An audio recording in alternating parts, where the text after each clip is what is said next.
안녕하세요. 저는 올해 30대 후반이 된 여자입니다. 이곳에서 올라오는 사연들을 들으면서 저도 제 이야기를 한번 풀어보고 싶었어요. 평생 혼자 살아왔다고 해도 과언이 아닐 정도로 힘들게 살아왔습니다. 그런데 얼마 전에 이 인생을 벗어날 수 있게 되었어요. 저는 어렸을 때부터 아버지와 어머니, 그리고 이렇게 셋이서 살았습니다.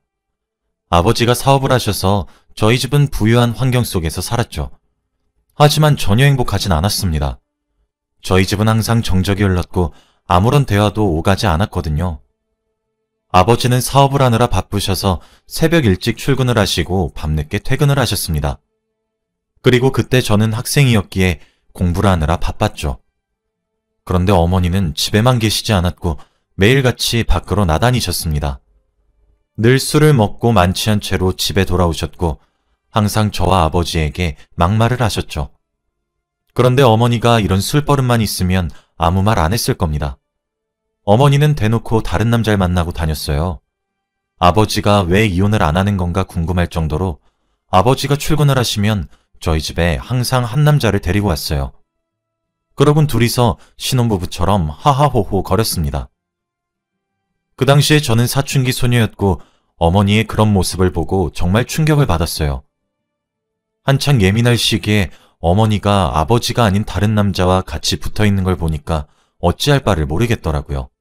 저와 아버지는 정말 사이좋은 부녀관계였습니다. 자주 만나진 못하지만 아버지가 하루 쉬는 날이면 같이 백화점에 가서 옷을 골라주기도 하고 대화도 많이 나누면서 밥도 먹었죠.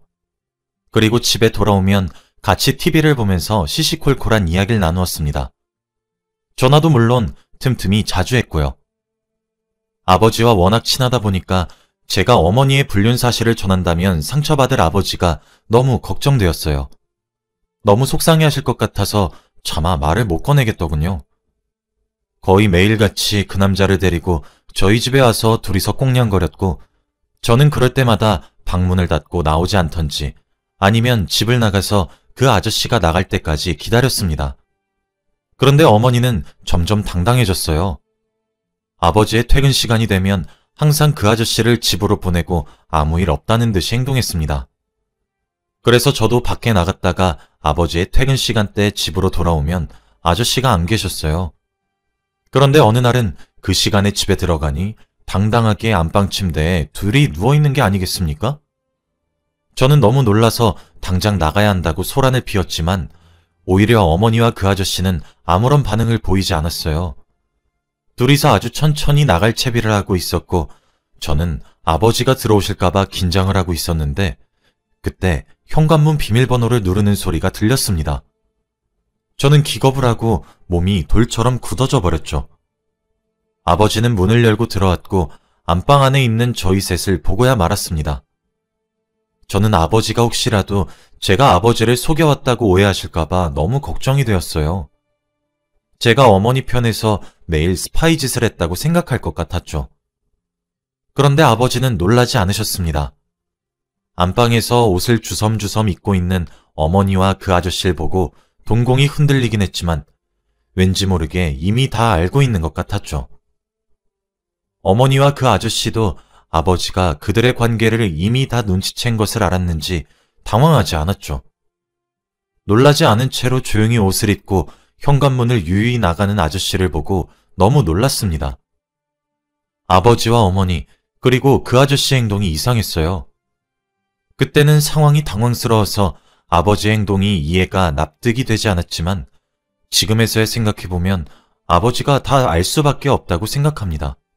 아버지는 사업을 운영하시고 아버지 밑에 수많은 비서 아저씨들이 있었어요. 그리고 집에 돌아가면 항상 낯선 사람의 향기가 가득했을 텐데 말이죠. 저희 집에 들어오려면 수많은 경비분들을 지나쳐서 들어와야 합니다. 그래서 이미 비서들 사이에서 어머니의 불륜이 소문이 난 것이죠. 그렇다 보니 아버지의 귀에 안 들어갈 수도 없는 노릇이고요. 아버지가 이미 다 알고 감수하고 있었다는 사실을 알고 나니까 더 마음이 아려왔습니다. 도대체 어머니가 뭐라고 이렇게까지 하는 걸까요? 그리고 딸인 저한테 엄마 노릇을 전혀 하지 않았는데 말입니다. 태어나서 저한테 따뜻한 밥 한 끼 먹인 적 없고 제가 밖에서 뭐라고 다니는지 한 번도 물어본 적이 없어요.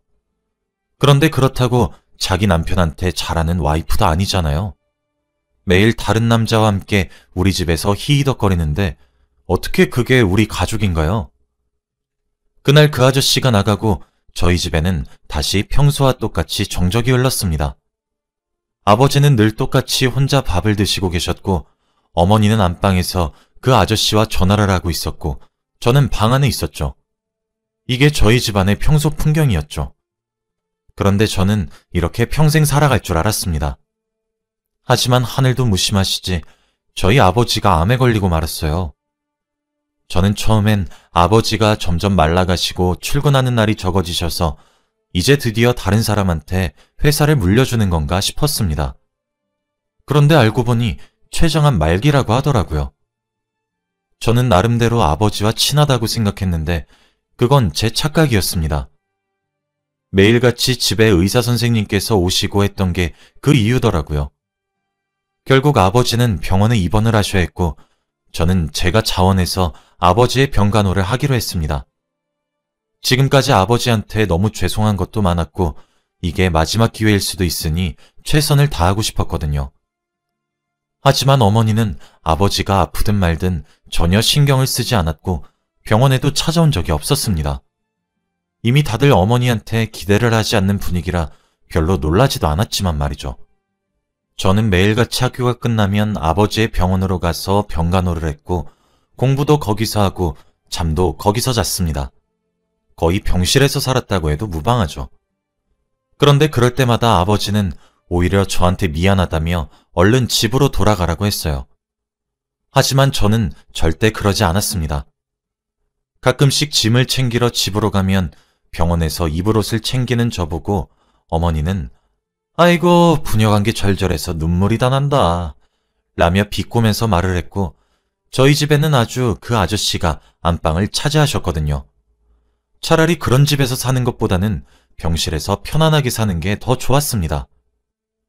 그런데 아버지는 오랜 항암 치료에도 불구하고 결국 돌아가시고 말았어요. 의사 선생님께서도 거의 가능성이 없다고 했고 살 수 있는 날이 얼마 안 된다고 했을 때부터 저는 예상하고 있었습니다. 매일같이 머릿속으로 아버지가 돌아가실 것을 예상하면서 시뮬레이션을 돌려도 막상 현실이 됐을 때는 다 필요 없더군요. 머릿속으로는 아버지의 장례식장을 수없이 떠올렸지만 현실이 되니 눈물만 났습니다. 하루 종일 울어버려서 자주 쓰러지다 일어나다를 반복했어요. 그런데 거기다 대고 어머니는 장례식장에 와서 아버지의 사망신고와 사망보험금 얘기만 하셨습니다. 하지만 아버지 비서가 어머니한테 다 말해줄 리 있나요?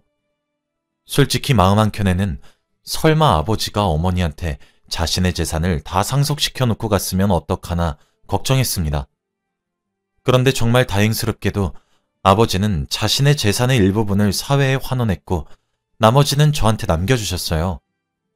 어머니는 화를 미친 듯이 내셨지만 아버지가 어머니한테 남긴 건 사망보험금 뿐이었습니다. 아버지 재산에 비하면 턱없이 작은 액수긴 했지만 그렇다고 너무 작은 것도 아니었어요. 그리고 지금 살고 있는 집도 남겨주셨죠. 그것도 어머니한테는 너무 과분하지만 어머니는 만족하지 않으셨습니다. 아버지가 저한테 남기신 조그마한 재산을 탐내셨죠. 하지만 제가 상속받은 건 어떻게 쓸 수 있겠나요? 저는 한 푼도 쓰지 않았습니다. 그리고 저는 장례식이 끝나고 집으로 돌아왔어요. 그런데 집의 풍경이 조금 달라 있었습니다. 인테리어도 어머니 스타일도 다 바뀌어 있었고 빈방에는 물건이 들어와 있더라고요. 혹시나 누군가 우리 집에 들어오나 싶어 당황해하고 있을 무렵 그때 현관문이 열리는 소리가 들렸습니다. 그런데 바로 어머니와 불륜을 저질렀던 그 아저씨가 들어왔어요. 그리고 뒤에는 한 여자아이가 들어왔습니다. 저와 비슷한 또래로 보이더라고요. 그러면서 거실에 있는 저한테 다가왔고 어머니는 저에게 야, 너 인사해. 이제부터 네 새아빠고 얘는 네 새동생이야. 이름은 김민영이고 라고 하더라고요. 알고 보니 아저씨의 딸이었습니다. 아버지가 돌아가신 지 일주일도 채 되지 않았는데 어머니는 벌써 그 아저씨와 재혼을 했어요. 저는 아직도 아버지가 살아계신 것 같고 곁에 안 계시다는 게 전혀 실감이 나지 않았는데 어떻게 이럴 수 있죠? 정말 피도 눈물도 없는 악마인 줄 알았습니다. 저는 민영이란 여자애가 저에게 악수를 건넸고 저는 화가 나서 무시한 채 방으로 들어가 문을 쾅 닫았어요. 어머니는 방문을 두드리면서 야, 너 미쳤어? 네가 뭔데 그렇게 성질을 내? 라고 하면서 막말을 하셨죠. 세상에 제 편은 단 한 명도 없는 것 같더라고요. 이불 안에 들어가서 그날 하루 종일 펑펑 울었습니다. 아버지가 너무 보고 싶고 그리웠어요. 그런데 그들은 아버지라는 존재를 처음부터 몰랐던 사람들처럼 아주 행복해 보였습니다. 오히려 어머니는 친딸인 저보다 민영이를 더 아꼈죠. 매일 저 빼고 셋이서 같이 하하호호하며 식탁에서 밥을 다 같이 먹더라고요. 아버지가 살아계셨을 때는 한 번도 저희 가족이 다 같이 밥을 먹어본 적이 없습니다. 그런데 어머니는 진정한 가족은 저희가 아니었던 건지 민영이와 아저씨와 행복하게 밥을 먹더군요. 세상에서 버려진 기분이 들었고 집에서 당장 나가고 싶었어요. 매일같이 집에 들어가면 셋은 똘똘 뭉쳐서 하루 종일 같이 다녔거든요. TV도 같이 보고 야식도 매일 같이 먹고 여행도 셋이서만 다녔습니다. 저는 안중에도 없었어요. 솔직히 어머니한테 실망도 하지 않았습니다. 원래부터 그런 사람이었고 모성애 따위는 없는 사람이었거든요. 기대를 한 적이 없으니 실망도 하지 않았습니다. 저는 매일 집에 들어오기 싫었고 항상 밤늦게 집에 들어갔어요. 그리고 생각했습니다. 무조건 이 집에서 최대한 빨리 나가야겠다고 말이죠. 저는 고등학생이었지만 어떻게든 나가서 살기 위해 돈을 악착같이 벌었어요. 학교가 끝나면 학원을 가는 게 아니라 편의점 아르바이트를 했고 주말에는 아침부터 밤까지 식당 일을 했죠. 그런데 오히려 집에 있는 것보다 일을 하는 게 더 좋았습니다. 그곳에는 좋은 사장님과 직원이 있었고 대화를 할 수 있는 사람들이 있었거든요. 하지만 돈을 모으는 게 어디 쉽나요? 저는 대학교 등록금도 모아야 했고 대학교에 입학하면 근처에서 살 자취방도 제 돈으로 구해야 했습니다. 그런데 제가 돈을 모으기 힘든 이유가 또 있었어요. 바로 민영이의 괴롭힘 때문입니다. 민영이는 저보다 2살 어린 여동생이었지만 저한테 갑질을 심하게 했어요. 이미 어머니와 아저씨가 자기 편인 것을 알고 제 편은 아무도 없다는 것을 아니까 막대하더군요. 제가 알바를 하고 돈을 모으고 있다는 것을 아니까 저한테 돈을 달라고 하는 것은 자주 있었습니다. 민영이는 충분히 어머니와 아저씨한테 용돈을 많이 받아서 돈이 많아요. 그런데 단순히 민영이는 제가 모은 돈을 뺏고 싶어서 저러는 거였습니다. 제가 안 된다고 하면 민영이는 바로 어머니에게 달려가서 다 일러바쳐요. 그리고 전 꾸중을 들으면서 돈을 줘야 했습니다. 그리고 어느 날은 저한테 전화가 오더라고요. 항상 민영이가 저한테 전화하는 일은 돈을 빌려달라는 것밖에 없어서 그날도 어김없이 돈 얘기 때문에 전화한 줄 알았죠. 그런데 저한테 야, 너 우리 아빠 생일 선물 샀냐? 라고 하더라고요. 원래 저는 아저씨와 정말 안 친하고 남보다 못한 사이예요. 집에 단둘이 있어도 대화 한마디 오가지 않습니다. 아저씨도 제 생일날 선물을 주신 적이 없고 저도 챙기지 않아요. 그런데 대뜸 저한테 아저씨 생일 선물 샀냐고 물어보는 겁니다. 그래서 저는 당연히 안 샀다고 말을 했죠. 그런데 민영이가 한 말은 너무 뻔뻔했어요. 여태 선물도 안 사고 뭐 했어? 나 지금 백화점인데 내가 골라놨으니까 지금 계좌이체로 80만 원만 보내. 설마 과하다고 생각하는 거 아니지? 우리 집에서 얹혀 살면서 돈 한 푼도 안 내면 이 정도는 해야지. 돈 벌어서 어디다 쓰려고. 집에서 나갈 생각이나 하지 말고 엄마 아빠한테 효도나 해. 민영이는 저에게 이런 말을 내뱉었고 저는 몸속에서 화가 미친 듯이 치밀어 올랐습니다. 제가 저희 집에서 얹혀 산다뇨. 저희 집에 굴러들어온 건 민영이와 아저씨잖아요. 그런데 저한테 효도를 하라느니 얹혀 살면서 돈 한 푼을 내라느니 정말 어이가 없었습니다. 저한테 무슨 돈을 맡겨놓은 사람처럼 행동하잖아요. 지금까지 저는 그 집에서 살면서 단 한 번도 화를 낸 적이 없습니다. 제가 자존심이 또 있어서 화를 내면 민영이가 자신의 말이 저한테 상처가 되었다고 생각할 것 같았거든요. 상처를 받았다는 것을 티를 내고 싶지 않았습니다. 민영이가 하는 말이 저한테 아무런 소용이 없다는 듯이 행동하고 싶었죠. 제 행동을 보고 많이 답답하다고 생각할 수도 있겠지만 그때의 저는 고등학생이었고 2살 어린 여자애한테 기죽기 싫었어요. 제 자존심만이라도 지키고 싶었습니다. 그런데 그날은 왠지 모르게 화가 미친 듯이 났고 저는 처음으로 화를 냈어요. 지금까지 참아왔던 게 한 번에 터진 건지 집으로 가자마자 민영이에게 성큼성큼 다가가서 머리채를 잡았습니다. 거실에서 하하호호 웃고 떠들 때 저는 민영이 머리채를 잡아서 뒤로 젖혔고 그리고 쌍욕을 내뱉었죠. 지금까지 매일매일을 지옥 속에서 사는 듯이 살아왔었습니다. 하지만 이제는 도저히 참을 수 없었고 저보다 나이도 어린 민영이에게 잡혀 살고 싶지 않았어요. 그런데 제가 민영이를 붙잡고 욕을 하니 누군가 제 뺨을 찰싹 하고 때리는 겁니다. 저는 생애 처음 맞아보는 뺨따기에 너무 놀라서 누군지 바라보니 바로 어머니였죠. 어머니는 저에게 뺨을 때리고 놀라지도 않으시며 너 당장 이 집에서 나가! 라고 하시더라고요. 애초부터 어머니의 딸은 제가 아니라 민영이었나 봅니다. 제가 과연 핏줄이 맞긴 한 걸까요? 민영이는 울면서 어머니에게 달려가 안겼고 저는 뺨이 붉어진 채로 짐가방을 대충 싸고 집에서 나갔습니다. 그리고 지금까지 벌어온 돈으로 제가 입학할 대학교 근처에 아주 허름한 자취방을 구했죠. 한 번도 가난하게 살아본 적이 없는데 그때 생애 처음으로 가난이란 것을 알게 되었어요. 그런데 집에서 부유하게 살았을 때보다 심적으로 편했고 오히려 홀가분했습니다. 저는 그곳에서 아르바이트를 새로 구해서 돈을 벌었고 등록금도 제가 스스로 대출을 받아 들어갔어요. 학교에 들어가서 많은 사람들을 만나고 친해지니 가족들 생각은 하나도 안 나더군요. 그리고 가족들은 저에게 연락 한 통 오지 않았습니다. 제가 나간 게 오히려 더 좋았겠죠. 그렇게 10년이 넘는 시간이 지났습니다. 그동안 친구들이 가정환경에 대해 물어보면 처음부터 고아원에서 태어나 자라서 부모님을 모른다고 말했어요. 그렇게 말하면 친구들은 아무것도 저에게 물어보지 않았습니다. 저는 30대가 되었고 결혼도 했어요. 정말 좋은 남편을 만났습니다. 남편도 제가 가족이 있는 줄 몰라요.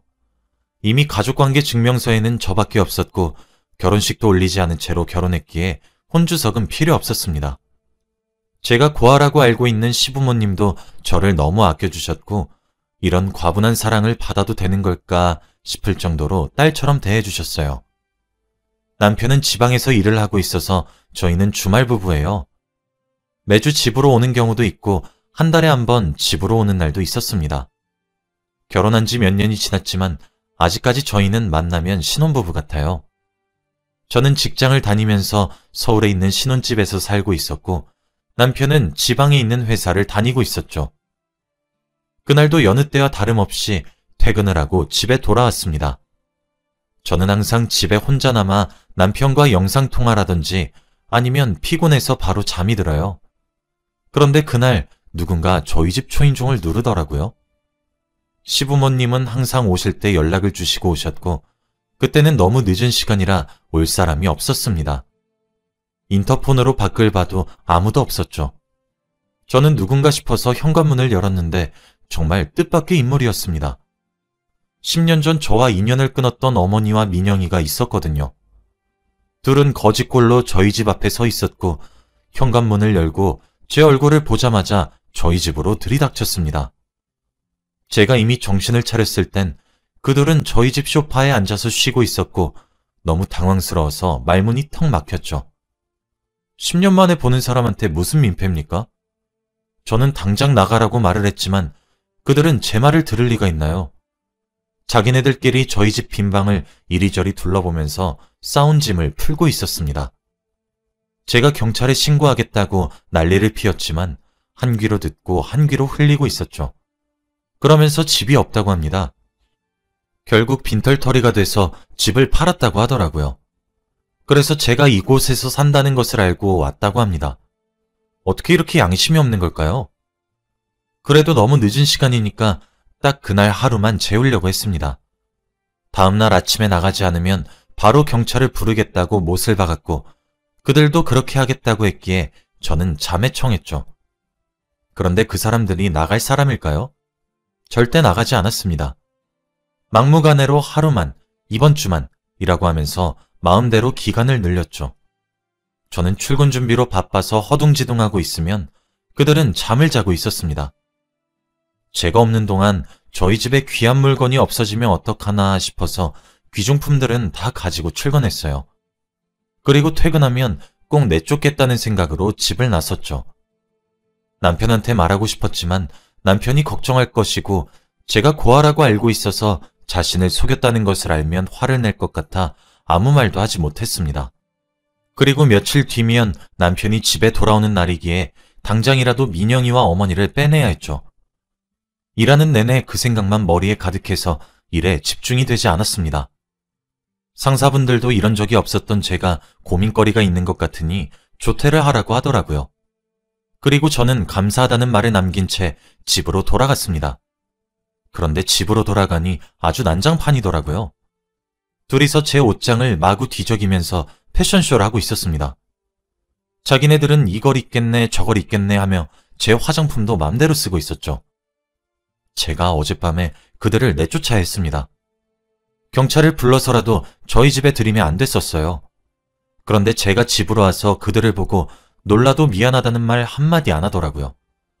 그러면서 저한테 야, 나 이거 써도 되지? 나 네 동생이잖아. 10년 동안 나한테 못해준 거 이걸로 갚는다고 퉁쳐. 라고 뻔뻔하게 말하더군요. 정말 화가 미친 듯이 났습니다. 저는 그 자리에서 바로 경찰에 신고했고 그들은 제가 진짜 신고할 줄 몰랐는지 화를 불같이 내더군요. 그리고 몇 분 뒤 경찰이 집에 들어왔고 경찰서로 갔습니다. 가서 조사받는 내내 그들은 억울한 척, 불쌍한 척을 해대더라고요. 너무 역겹고 억울했는데 아무도 그들의 말을 믿지 않았습니다. 그리고 경찰이 저에게 제 보호자인 남편에게 방금 전화를 했으니 금방 올 거라고 합니다. 솔직히 많이 떨렸고 남편한테 어떻게 말을 해야 할지 모르겠더라고요.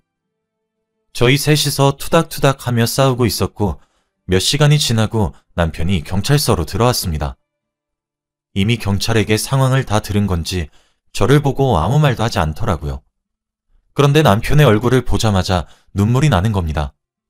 원래 잘 울지 않는 성격이기도 하고 눈물이 없는 편이라 남편은 제가 잘 울지 않는다는 걸 알아요. 그런데 갑자기 제가 대성통곡하면서 우니까 경찰서에는 정적이 흘렀습니다. 그리고 저는 남편에게 미안하다고 사과를 하며 지금까지 어머니와 민영이가 어떻게 했는지 다 설명했죠. 안 그래도 경찰은 이미 CCTV로 주거 침입하는 장면을 목격했다고 하더라고요. 그리고 신원조회해 보니 이미 전과가 있다고 했습니다. 다행히도 저에게 유리한 쪽으로 흘러갔고 저는 합의 따위는 절대 해주지 않겠다고 했죠. 어머니와 민영이는 그제서야 미안하다고 사과를 했지만 저는 받아주지 않았습니다. 그들은 안중에도 없었고 제 머릿속에는 오로지 남편에게 미안하다는 생각밖에 없었거든요. 우선 남편과 둘이서 집에 돌아와 설명을 했습니다. 제가 어렸을 때 어떻게 살았고 어머니가 아버지한테 어떻게 했는지 전부 다 말이죠. 그러면서 남편은 혼자 곰곰이 생각하더라고요. 남편이 이혼까지 염려해 두고 있다고 예상했습니다. 그런데 제 예상과 다르게 남편은 저를 꼭 안아주며 위로를 해주는 게 아니겠습니까? 그러면서 저에게 이제 지방에서 일하지 않을 테니 같이 살자고 했어요. 정말 기쁘고 행복했습니다. 제가 이 사람을 만나기 위해 지금까지 힘들었던 것 같았거든요. 제 마음을 다 이해해주고 헤아려주는 사람은 남편밖에 없었습니다. 다행히 남편은 서울에 한 자리가 비어서 일이 조금 힘들어지긴 했지만 서울로 돌아와 신혼집에서 같이 살게 되었어요. 저희도 너무 좋았고 시부모님도 너무 기뻐하십니다. 그리고 민영이와 어머니는 합의를 절대 해주지 않았고 전과자라는 게 걸려서 감옥으로 들어갔어요. 그들은 변호사를 선임할 비용도 없었기에 아무것도 하지 못했죠. 세상에서 그들이 없어지니까 정말 행복하더라고요. 왜 진작에 어머니와 민영이가 집에 들어왔을 때 내쫓지 못했는지 돌이켜보면 아마 제가 조금의 반가움은 있었던 것 같습니다. 10년 만이어서 그랬던 것 같아요. 그런데 역시나 사람 쉽게 변하지 않습니다. 예전보다 더 나빠지면 나빠졌지 착해지진 않더라고요. 여러분도 사람 쉽게 믿지 마시고 가족이라고 인연 못 끊는 거 아닙니다. 저처럼 호되게 당하지 마시고 미리 끊어내세요. 제 이야기는 여기까지입니다. 들어주